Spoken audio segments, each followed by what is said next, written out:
নদী নৌকার ক্ষেত্রে ন্যূনতম দূরত্বের ব্যাপারে আমরা কিছু তাফসীর করি, দেখি কি বলা যায়। এখন এইটা ধরো একটা নদী, এটা একটা নদী, এইটা একটা বিন্দু, আর ঠিক সোজা অপর বিন্দু বি বিন্দু, ধরো এইটা একটা ই বিন্দু, আর এইটা হচ্ছে সি বিন্দু। এখন এই বরাবর কিন্তু স্রোত যাচ্ছে, এই বরাবর স্রোত যাচ্ছে, তার মানে স্রোতের বেগ এইটা, স্রোতটা এই বেগে, ভেক্টর ক্ষেত্রে তুমি ইচ্ছা মতো নড়াইতে পারবে, তাই না, দিকটা ঠিক রেখে। তাহলে এইটা এখন এই বরাবর প্রচুর স্রোত যাচ্ছে। তোমরা কিন্তু এটাও বলি একটু যে এই যে নদীটা যে আছে, নদীটার কিন্তু একটা প্রস্থ আছে। নদীর প্রস্থ ধরো এটা 500 মিটার, দেখা যাচ্ছে কি, দেখো তো 500 মিটার, এটা হলো নদীটার প্রস্থ। তাহলে বলো নদীটার প্রস্থ, ভাই ওটা করলে তাহলে এটা 500 মিটার দেওয়া আছে।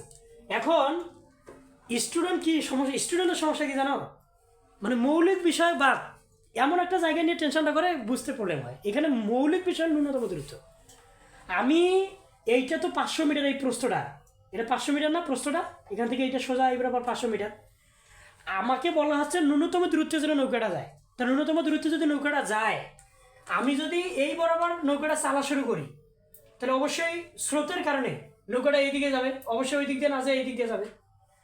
তাহলে এই দিক দিয়ে যদি যায় অবশ্যই দূরত্বটা বড় হবে। আমি যদি ন্যূনতম দূরত্বে যেতে চাই, তাহলে এ থেকে ইতে যাব, না এ থেকে বিতে যাব, না এ থেকে সিতে যাব। আমি এই যে বললাম না যে প্রবলেম কোনটা, এখানে মেজর কথা কোনটা, এইটা না, এই ন্যূনতম দূরত্বের কথা বলা হচ্ছে, মানে কমপক্ষে ছোট দূরত্ব যেন আমি অতিক্রম করি। এবং ওইটা দেখবে না স্টুডেন্ট, এইটা দেখবে না, এটা না দেখে এই যে নিচে দেখতেছে, এখানে দেখতেছে, কি যে করতেছে বুঝতেছে না। এখানে বলা আছে সবচেয়ে ছোট দূরত্ব, তাতে নৌকাটা কোন দিকে যাওয়া উচিত, বাস্তবে কোথায় যাবে, এ থেকে ইতে না বিতে না সিতে, সবচেয়ে ছোট দূরত্ব কোনটা, তাহলে এ বিতে যাবে। তাহলে বাস্তবে যাবে সে কোথায়, বাস্তবে যাবে কোথায়, এ থেকে বিতে যাবে। তাহলে এ থেকে বিতে রওনা দিবে না বাস্তবে যাইতে যাবে, কারণ ন্যূনতম দূরত্ব আমি চাই, বাস্তবে আমি এ থেকে বিতে যেতে চাই, বাস্তবে যেখানে যেতে চাই ওইটা লোভ দিবে, ওইটা হলো লোভ দিবে দিক, ঠিক। তাহলে আমি এ থেকে বিতে সত্যি সত্যি যেতে চাই, আমি যদি এ থেকে বি দিকে যেতে চাই অবশ্যই আমাকে নৌকাটা এ থেকে এই বরাবর চালাইতে হবে, এই বরাবর চালাইতে হবে। কেন, আমি যদি নৌকাটা এই বরাবর চালাই, তাহলে স্রোত আস্তে আস্তে আস্তে আস্তে, আমি যদি এই বরাবর চালাই প্রচুর পরিমাণে কিন্তু যাচ্ছে, মানে স্রোত পানির প্রচুর পরিমাণে এই বরাবর কিন্তু স্রোত যাচ্ছে, স্রোত যার কারণে এই নৌকাটা আস্তে আস্তে ঘুরে বিতে যাবে। আর আমি যদি আগে এই বরাবর চালানো শুরু করি, তাহলে স্রোতের কারণে সে কিন্তু এই স্রোতের কারণে একটা ধাক্কা পাবে, এই আস্তে আস্তে কিন্তু সিতে যাবে। আর সে বরাবর যদি চালা শুরু করি আস্তে আস্তে সে কোথায় যাবে, দেখবে যে ডি বিন্দুতে যাচ্ছে। তাহলে আমি এই বরাবর চালা শুরু করলে আস্তে আস্তে সে বিতে যাবে, এই বরাবর চালা শুরু করলে আস্তে আস্তে শীতে যাবে, এই বরাবর চালা শুরু করলে আস্তে আস্তে দিতে যাবে। এখন আমি যদি সত্যি সত্যি বিতে যাইতে চাই, তাহলে অবশ্যই আমাকে নৌকাটা একটু কাইট করে এইভাবে চালাইতে হবে, স্রোত আস্তে আস্তে ধাক্কা দিতে দিতে তাকে বিতে নিয়ে যাবে। তাহলে আমাকে অ্যাকচুয়ালি চালাইতে হবে কোন বরাবর, এই বরাবর। আমরা জানি না এইটা কত ডিগ্রি কোণ, আমরা জানি না, তাহলে কিন্তু আমাদের এইভাবে চালাইতে হবে। এটাই ফিল করতে পারতেছ, তুমি যদি এই বরাবর চালাও তাহলে এটা তো স্রোতের কারণে তো বিত যাবে না, এই বরাবর চালানো শুরু করলে আস্তে আস্তে সে সরে যাবে, তার বাস্তবে সে সিতে যে পড়বে। যেহেতু আমি বিতে সত্যি সত্যি যেতে চাই, অবশ্যই আগেই আমি কাজ করে যাব, ধীরে ধীরে এইদিকে যাবো যাতে বিতে পড়ে, এটাই হলো কাহিনী। তাহলে আমি যেহেতু ন্যূনতম দূরত্বে যেতে চাই, বাস্তবে সত্যি সত্যি আমি এ থেকে বিতে পৌঁছতে চাই, এই জন্য আমি এ বি বরাবর চালানো শুরু করছি, স্রোত যাবে বিতে নিয়ে আমাকে ফেলাবি। এখন বলো তো এখানে লব্ধি কোনটা, এ বি বরাবর, কারণ এ বি বরাবর সত্যি সত্যি, আর মানে বাস্তবতা, আর মানে বাস্তবতা, কতবার স্বীকার করি, আর মানে বাস্তবে যে দিক দিয়ে যাচ্ছে সেটা হচ্ছে বি বরাবর। আর বাস্তবে যদি সে বিতে পৌঁছাতে চায় অবশ্যই এই বরাবর চালাবে।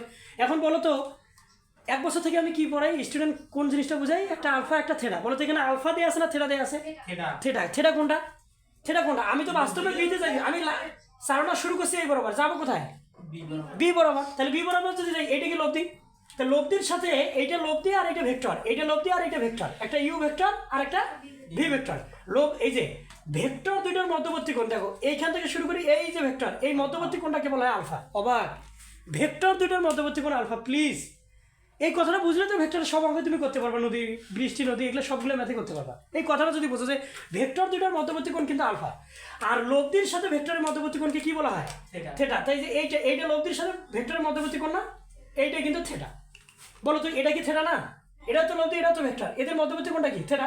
তবে এইটা থেটা আমি কেন নিতে চাচ্ছি না, কেন জানো, কারণ এই মানটা তো আমি জানি না, এটা তো আইডিয়া করে আর কত ডিগ্রি বলবো, কিন্তু এই মানটা কিন্তু আমি জানি। দেখো এই রেখার সাথে এই রেখাটা খারাপ হবে আছে না, তাহলে অবশ্যই এই থেটার মানটা কত ডিগ্রি, 90 ডিগ্রি। এই যে দেখো আমি এটা 90 ডিগ্রি লিখলাম।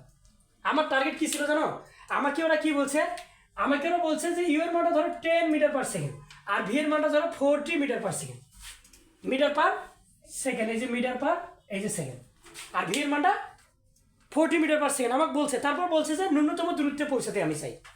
তাই এটা স্রোতের বেগ, এটা নৌকার বেগ। আমি যেহেতু ন্যূনতম দূরত্ব মানে এবি বরাবর যাইতে চাই, অবশ্যই আমি কাজ করি চালাবো যাতে স্রোত ধাক্কা দিতে দিতে আমাকে বিতে নিয়ে ফেলে দেয়, তাই না?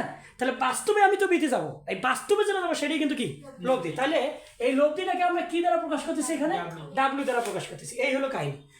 দেখো ন্যূনতম দূরত্বের জন্য এটাই নৌকা। আমি আবার বলি, এইটা এবং এইটা যদি মুখস্থ থাকে মাথায়, তাহলে 1000 ম্যাথ সলভ হয়ে যাবে। আর স্টুডেন্ট কনসেপ্ট বাদ দিয়ে ম্যাথ প্র্যাকটিস করে। ম্যাথ প্র্যাকটিস করতে হবে কেন বুঝি না, কনসেপ্টগুলো ক্লিয়ারলি বুঝলে ম্যাথগুলো এমনিতে সলভ করতে পারবা। দেখবে যে ক্যালকুলেটর নিয়ে বসতেছো করতেছো। এখন দেখো তাহলে এই যে ন্যূনতম দূরত্ব বলে এই সার্কিটটা তোমাকে খেয়াল রাখতে হবে, একটা সার্কিট, এইটা খেয়াল রাখতে হবে, এখানে তার সূত্রগুলো খেয়াল রাখতে হবে। প্রবলেম সলভ তৃপ্তি সহকারে বুঝছো? বলো তো এটা ছেড়া কিনা? কিন্তু আমি এই ছেড়াটা নেবো না, কেন? কারণ এই ছেড়াটা আমি জানি লব্ধির সাথে ভেক্টর এটা ছেড়া এটা ছেড়া, এই ছেড়া তো জানি না, এটা ছেড়া নেবো, একটা ছেড়া পাইলেই হলো। তো এখন আমরা এই ম্যাথটা সলভ করি, দেখি কী বলতেছে। তাহলে এই বরাবর স্রোত, এই বরাবর নৌকা, এই বরাবর সে বাস্তবে যাচ্ছে। তাহলে এই নম্বর প্রশ্নটা যদি আমরা সলভ করি, এখানে আলফার মান চাচ্ছে। কার মান চাচ্ছে? আলফার মান। ফিজিক্সের খেলা কি, কিছু দেয়া থাকে কিছু চাই, কিছু দেয়া থাকে না, এটাই তো ফিজিক্স। এখন বলো তো আলফার মান যে আমার কাছে চাচ্ছে, দেয়া আছে কার মান? থিটা। আর চাচ্ছে কার মান? আলফা। এখন আলফা থিটা আছে কোন সূত্রে বলো? 5000 সূত্র কি ভেক্টরে না একটা সূত্রই? এই নদী নৌকার আলফা থিটা তো একটাই খেলা, সেটা কি? Tan theta. বলো তো থিটাটা আছে কার সাথে? ইউ এর সাথে। থিটাটা আছে এই যে এই থিটা ইউ এর সাথে না ভি এর সাথে না ইউ এর সাথে? ইউ এর সাথে। ইউ এর সাথে। তাহলে ইউটা একাই থাকবে, u plus v cos alpha, আর ভি সাইন আলফা। এই যে সাইন আলফা। হয়েছে কি? দেখো তো এইখানে থিটার মানটা কত আছে? 90, ইউ এর মানটা কত? 10, আর ভি এর মানটা কত? ভি এর মানটা 40, আর আলফার মানটা কি করো? আমি চাই এইটা এখন ক্যালকুলেশন করে তুমি কিন্তু আলফার মানটা পেয়ে যাবে। বুঝছো কি? তাহলে বলো তো এইটা তো আমার টাইম লাগলো না, এইটা বুঝতে টাইম লাগলো? তা আমাদের তো এইখানে ফোকাস করতে হবে, আর আমরা ম্যাথে ফোকাস করি। ফিজিক্সে নাকি ম্যাথ খুব করতে হয়। এখন দেখো এইখানে দেখো, এটা তো বুঝছো। এবার আসো ওমেগা, না ডাব্লু। ডাব্লুটা কি? এটা একটা লব্ধি না? এটা কি লব্ধি কিনা? তাহলে বলো তো আর মনে করো এটা লব্ধি মানে কি? আর পড়ছো না, অভ্যস্ত না তোমরা? তাহলে আর ইকুয়াল কি লেখা যায় বলো? পি স্কয়ার মানে u square plus v square plus 2 u u v কি আলফা লেখা যায়? cos আলফা লেখা যায়। এই যে ইউ ভি cos আলফা লিখলাম। এখন বলো তো ইউ এর মানটা কত? 10, তার উপর স্কয়ার থাকবে। ভি এর মানটা 40, ইউ এর মানটা 10, ভি এর মানটা 40। আলফার মানটা কোথায় পাবো ভাই? এইখানে আলফার মানটা বের করি নাই, ওই আলফার মানটা এখানে বসাবো, ডাব্লিউটা পেয়ে যাবে। বলো ম্যাথটা ইজি কিনা? আর ভাই ফিজিক্সের মতো ফিলিংস কোথায় হয়? এর থেকে রোমান্টিক সাবজেক্ট আছে? আচ্ছা এবার আসো, এবার এ থেকে কোথায় যাব? এই যে সি বিন্দু নাকি? এ থেকে বিতে যেতে সময় বলো তো এর আগের ক্লাসে আমরা কি শিখলাম? টি। নদী নৌকার ক্ষেত্রে টি চাইলে সূত্র কি? নদীটার প্রস্থ আর নৌকার বেগ তার সাথে সাইন আলফা। বলো তো আলফাটা কাদের মধ্যবর্তী কোণ? বলো তো এটা কয় বছর লাগে স্টুডেন্ট বুঝতে? 1 বছর লাগে। এখন বুঝতেছে আলফা ভেক্টর দুটোর মধ্যবর্তী কোণ, আর থিটা ভেক্টর আর নদীর মধ্যবর্তী কোণ। এই নদীর নৌকা বাদ দিয়ে যদি একটু বৃষ্টি টিষ্টিতে গাড়ি বৃষ্টি চতুর্পাশে বাতাস শুরু যখন হবে তখন তালগোল পাকে ফেলাইছে। এখন বুঝতেই শোনা যে আলফা কোনটা থিটা কোনটা। এইটা বুঝলে তো ম্যাথ প্র্যাকটিস করতে হবে না। আচ্ছা তাহলে এবার কি বুঝছো যে সময় চাইলে নদী নৌকার কি চাইলে সময় চাইলেই আমরা এই কাজটা করবো। এখন আলফা মানটা কোথায় পাবো? এই যে দেখো উপরে পাবো। তোমরা কি আসলে বুঝছো? এই হলো কাজ। তাহলে শোনো, তোমার স্টুডেন্ট হিসেবে তোমার কাজ কি বলো তো? স্টুডেন্ট হিসেবে তোমার কাজ কি? স্টুডেন্ট হিসেবে কাজ হচ্ছে ন্যূনতম দূরত্ব, এইটা সার্কিট আর এইটা সূত্র, এইটা মুখস্থ রাখা, মাথায় এমনভাবে সেভ রাখবা যখন তখন জন্য লিখে দিতে পারো। ভাত খাচ্ছ, ভাতের প্লেটে লিখতেছো জিনিসটা, মনে পড়ছে লিখতেছো। এখন খেলে নাই যে স্থানকাল পাত্র ভুলে গেছো, এখন বুঝোই নাই যে ওখানে খাতার পাতা না, ওখানে হচ্ছে তোমার ভাতের প্লেট। তারপর লিখতেছো। এইরকম সেন্স যখন আসবে তখন দেখবে ফিজিক্সের প্রেমে পড়ে গেছে। কিসের প্রেম? ফিজিক্সের প্রেমে পড়ে গেছে। এই বিষয়টা বুঝতে পারছো স্যার? ন্যূনতম দূরত্ব, এই সার্কিটটা মুখস্থ, এই কাহিনীগুলো মুখস্থ সব ধরতে পারবো আশা করি। থ্যাংকস, বলো থ্যাংকস।